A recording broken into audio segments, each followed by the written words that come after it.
नहीं यानी इधर महाराज थोड़ा बाहर आके नीचे होने से अच्छा। बहुत इश्यूज़ में बात हुआ। एडीसी में हमने बहुत बिल्स पास किए हैं। कस्टमरी लॉ का बिल पास किया है, हमने एक्सपेंशन का बिल पास किया है, लैंड रेवेन्यू का बिल पास किया है, और वो गवर्नर के पास पिछले 1 साल से 8 महीने से पड़ा हुआ है। वो बिल में कुछ विचार नहीं हो रहा है, कोई डिसीजन नहीं मिल रहा है, तो उस विषय में बात किया।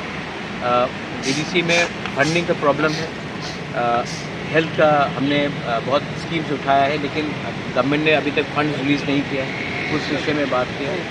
और बहुत चीज़ था, जैसे कि हमारे कॉन्स्टिट्यूशन सोल्यूशन, उसमें बड़ी बात है, बहुत चीज़ों में बात है। तो कल इंटरलोकेटर आने वाले थे, क्या आएगा क्या? इंटरलोकेटर कल नहीं आएगा, क्योंकि जेन्युइन प्रॉब्लम है।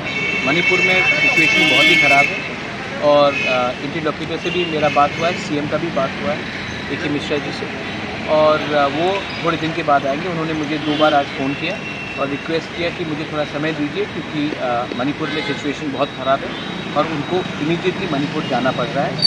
जैसा मणिपुर का प्रॉब्लम में थोड़ा सा शांति होगा, वो अगले हफ्ते या थोड़े दिन के बाद आकर हमसे सबसे, not only with me, with IPFT, with Samajpati, with मुख्यमंत्री, सबसे मिलकर बात करें।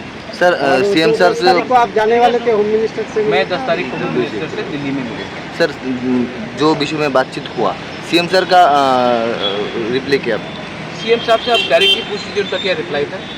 मुझसे तो अच्छी तरीके से बात हुआ, लेकिन मैंने अपना स्पेसिफिक पॉइंट्स रखा है। सीएम साहब ने कहा है कि वो जैसे कि फाइनेंस का हो या जो बिल्स गवर्नर के संग पड़े हैं, जो हमारे ट्राइबल कस्टमरी लॉ बिल्स हो, हमारा जो भी बिल्स गवर्नर के संग पड़े हैं, वो बात वो अपने चीफ सेक्रेटरी, फाइनेंस सेक्रेटरी से बैठकर बात करके मालूम करेंगे कि स्टेटस क्या है। Thank you. सोना बिचस ना